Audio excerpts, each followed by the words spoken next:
Paul, another topic and question that comes up a lot with our clients is the Mega Backdoor Roth. So can you give a little bit more details about, how that differs than another type of retirement plan or how those contributions are structured?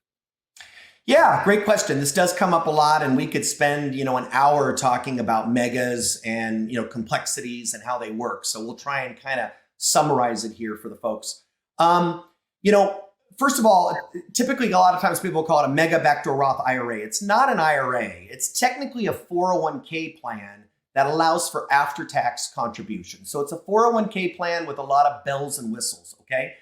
Now, even though the IRS allows you to do this, it doesn't mean it's allowed by your plan, okay? So for example, you might have a 401k plan with Fidelity, Vanguard, Schwab. As a general rule, they do not allow for mega backdoor Roths. And I think a lot of that is because these plans are a lot more complex. They require a lot more hand-holding, different accounts, different funding amounts, and that's just not what they do. I mean, the large custodians generally, they just open these plans and they tell you just go ahead and fund it, but they really don't want to tell you what to do or how much. There's risk involved in their end. So you're going to need to go to a third-party administrator like us to be able to do that. So first of all, you want to make sure you have a plan, a 401k plan that allows for this, okay?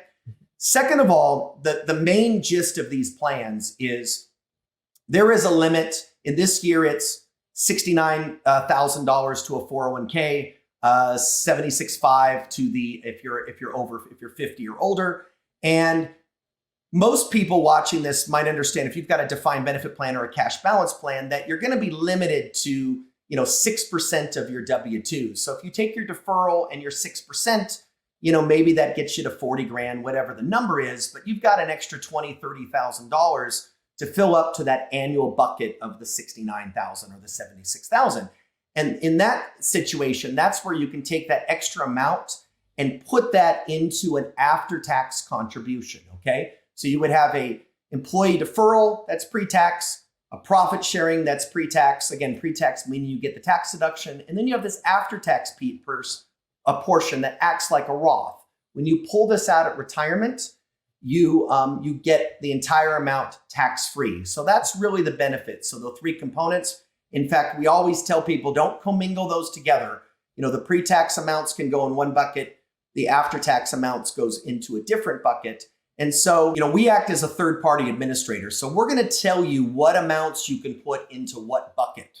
We're also going to do the administration at the end of the year. We're going to file the Form 5500. We're going to do a 1099-R at the end of the year. That 1099-R is going to report the rollover amounts, on the mega side of things. So we're going to do, all the administration you can do in the background. And so it is a great structure for people.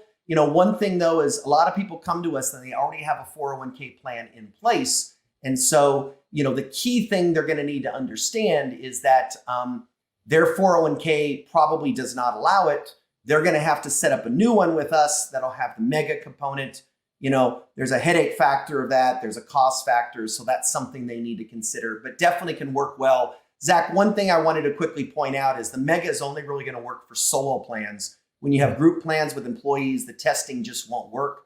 Right. But if you've got a solo plan or a husband and wife plan, they can work very well. Again, not great, not going to give you that tax deduction, but from a financial planning sense, the megas can work very well.